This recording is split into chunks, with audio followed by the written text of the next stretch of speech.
Et bonsoir à tous, on se retrouve pour une nouvelle vidéo test consacrée au personnage de la ZF actuelle, c'est-à-dire la petite Artemis. Alors, Artemis, c'est simple, c'est un pack de type Aura, et avec des skills qui sont relativement intéressants, et on va voir ça tout de suite. J'ai passé, alors je passe le fait que j'ai pour l'instant que en Araya 1, pas d'Araya 2. Je passe aussi les stats parce que pour l'instant ça veut plus trop rien dire avec les nouveaux Staril et l'avancement sur vous avez dessus. Je fais juste un focus comme d'habitude sur le Cosmo Recovery qui est à 145 qui est plutôt pas mal.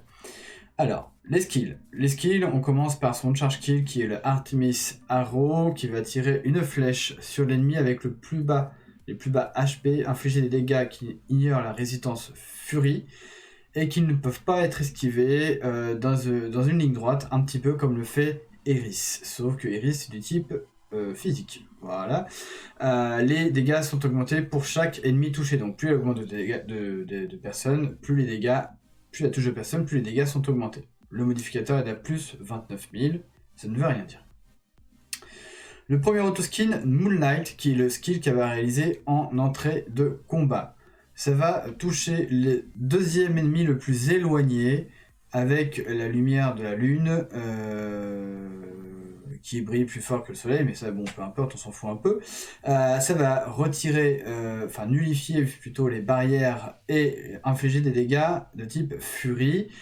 Si le coup touche, ça va augmenter sa propre attaque Fury, ça va aussi annuler un auto-skill de la personne de l'ennemi touché pendant une période de temps donnée, et les stuns s'ils utilisent quand même l'auto-skill, enfin s'ils cherchent à utiliser l'auto-skill. Donc l'attaque Fury est augmentée de 2600 points pour chaque ennemi touché. À noter que deux choses. Logiquement, le skill peut être esquivé, mais il est obligé de toucher dans la mesure où il perce les barrières, il nullifie les barrières. Logiquement, il est censé toucher dans tous les cas, sauf si il est esquivé ou raté. Le modificateur n'est pas top, simplement. Ce qui est intéressant, c'est que c'est un effet de contrôle en début de combat sur un ennemi, puisqu'il ne pourra pas faire d'auto-skill d'une part, et il sera stun d'autre part. Le deuxième auto-skill, donc qui va venir en second, le Divine Lunar Coercion, donc ça va à nouveau toucher les deuxièmes ennemis le plus éloigné avec la présence divine dominatrice de Artemis. Annuler les barrières et infliger des dégâts de type Fury et drainer une partie de la Cosmo Énergie. Décidément. Call ennemi. Alors, ça va aussi restaurer la Cosmo Énergie d'Artemis si l'ennemi est tué. Le modificateur de dégâts est énorme avec plus 31 500 points, ce qui le place au-dessus de son charge kill d'une part. Et le Cosmo récupéré est de 63 si toutefois l'ennemi est tué, bien sûr, voilà. Et le Cosmo absorbé est de 15,75, et on voit pas la stat derrière moi, hop, voilà, je me pousse un petit peu, ce qui est pas non plus dégueulasse. Ce qui est vraiment, vraiment, pour moi, le meilleur skill de ce personnage, c'est le dernier, c'est le Always in Effect, Artemis Protection, qui va permettre en fait d'augmenter la défense physique et furie, réduire les dégâts toucher, enfin qu'on récupère, mais aussi augmenter les dégâts de tous les personnages de notre équipe à nous. Donc c'est plutôt intéressant. Le team défense c'est plus 2505, l'ajout de dégâts c'est 2505 aussi, et la réduction de dégâts est de 2505. Ce qui est plutôt pas mal. Évidemment, ça crée quelques petites difficultés de savoir comment on va l'utiliser, cette Artemis, par rapport à ces skills-là. Alors, on va partir sur deux choses. On va faire des tests sur le Grand Pop Quest, voir ce que ça peut donner. Hop, on va récupérer les récompenses pendant qu'on y est.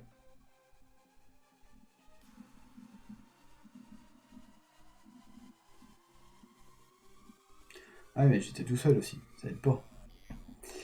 Alors, allons-y.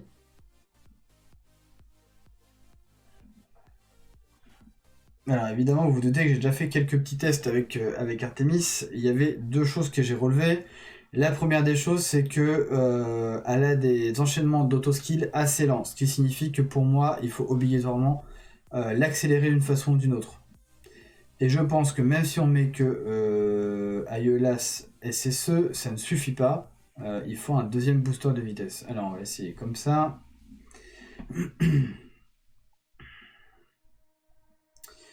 Tac tac. Ou alors on va mettre plutôt un deuxième booster. On va partir comme ça. Avec Artemis. Lui. Et alors je voulais un autre middle de type aura.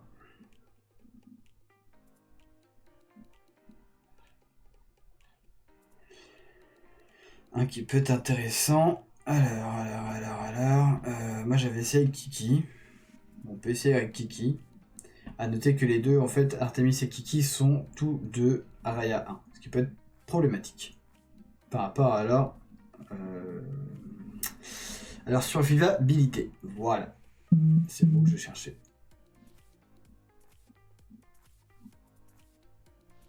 Alors, par contre, ce qui m'intéressait... Alors, il faut que je mette en auto-attaque, sinon ça peut marcher.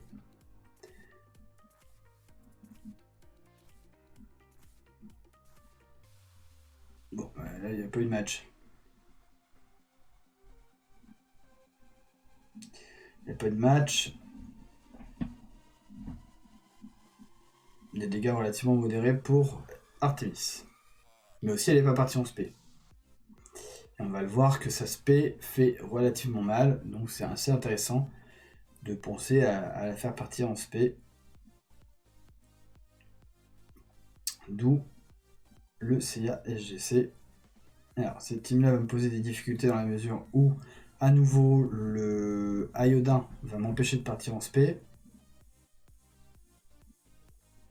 Ça risque même d'être compliqué pour tout dire.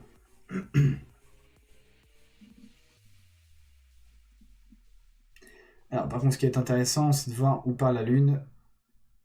On la verra pas. Voilà, elle part sur Abel. Et ça, c'est vraiment important parce que du coup, Abel, il meurt du premier coup. Et là, en fait, elle a touché Aeolas SSE, pardon, mais comme il a été TP, du coup, ça n'a pas fonctionné. À cause du Kiki. Bon, on l'aura toujours pas vu partir en spé. Et donc, forcément, des dégâts, encore une fois, assez modérés. Ça, c'est une team que j'ai trouvée. J'en avais trouvé une autre.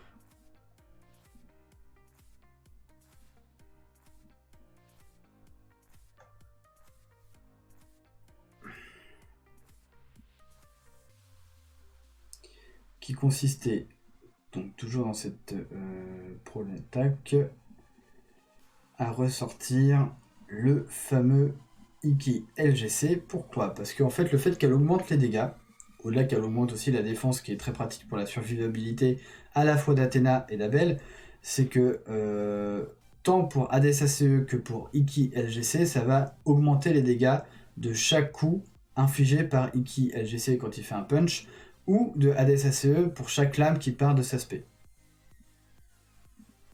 C'est en ça que c'est très très bien. C'est fait exactement le Always in Effect que faisait le grand pop saga, mais avec son masque. Là, je sais plus comment ça s'appelle. Mais c'était exactement ce qu'il faisait. Et c'était très pratique.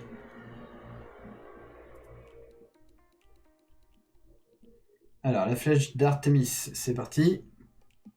Peut-être pas voir les dégâts par contre là du coup. Non, je crois que ça a mis un petit 71 000 au fond.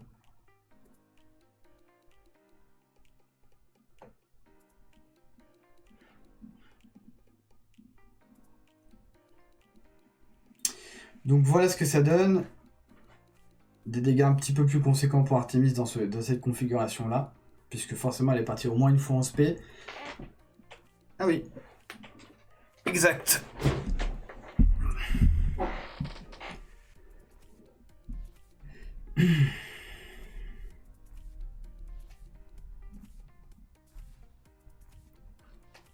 C'était pas fou d'avoir mis un Kiki pour essayer de la faire partir en SP plus vite, hein, mais... Les teams en face sont pas très résistantes. Pour l'instant. Alors, qu'est-ce qu'il y a de beau aujourd'hui? Ok, rien de spécial. C'est assez bien. On prend, forcément. Allez, c'est bon, on peut rejouer.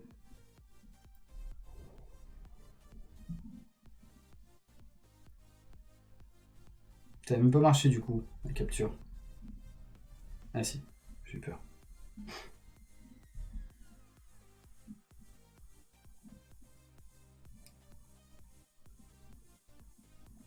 Bon, bah là-dessus, on devrait arriver à partir en SP quand même. J'espère.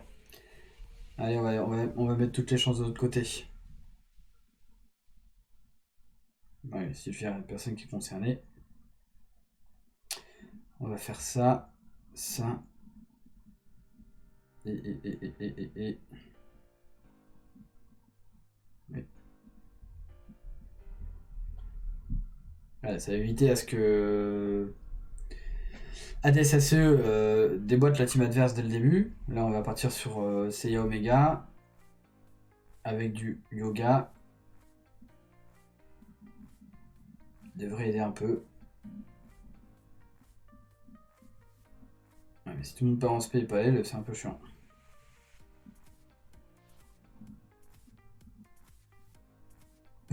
C'est pas de chance. C'est la seule que je veux voir partir en SP et elle part pas. Tout le monde est prioritaire sur elle. Ça, c'est le truc un peu dommage. Du coup, je vais passer en manuel. Voilà. Puisque c'est ainsi. Faisons ça.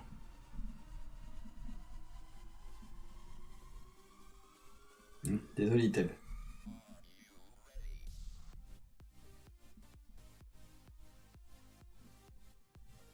Hop, on va remettre Hades et on va partir comme ça.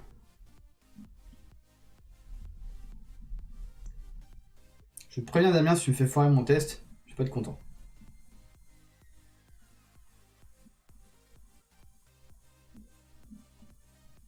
Non, je voulais pas d'auto-battle. Bon, ça va. Allez, Iris. Ah bah non. Bon, c'est pas grave. Le prochain sera le bon.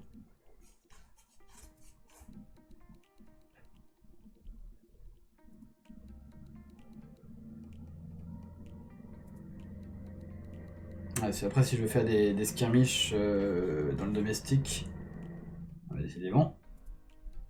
Coucou Lee.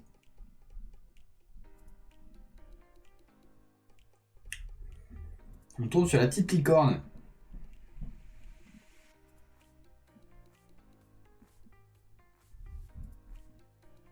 Allez.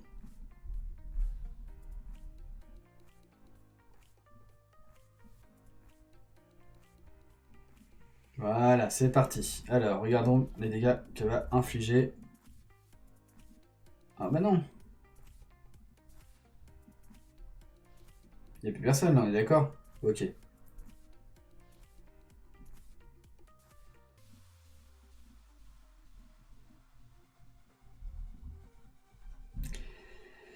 Alors, en dégâts, voilà, avec une seule spé, elle atteint les 527 000 points de dégâts, ce qui en fait un personnage assez intéressant en ligne de back pour du DPS, au même titre que le fait Eris, mais cette fois-ci en version Fury. Alors, je vais faire... hop. J'avais pris des skirmishes tout à l'heure en domestique chat 13, si je ne me trompe pas.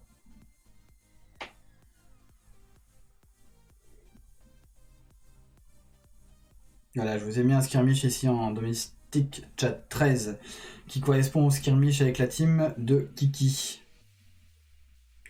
Et là en fait, j'avais pris 3 skirmish. L'avantage c'est qu'il y avait un ADSACE, un autoskill, un middle, un Iki LGC, donc là pour le coup Iki LGC. Et ça permettait un petit peu de tester, voir ce que ça donnait. Alors là, la team que j'ai préférée, celle qui fonctionne à mon sens le mieux, pour l'instant en tout cas c'est celle que j'ai trouvé la meilleure, c'est celle-là.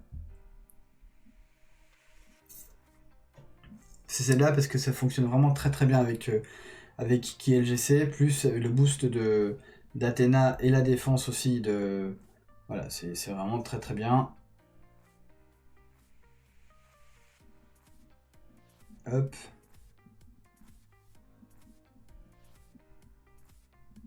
Ah, évidemment, on n'est pas à l'abri de perdre des gens.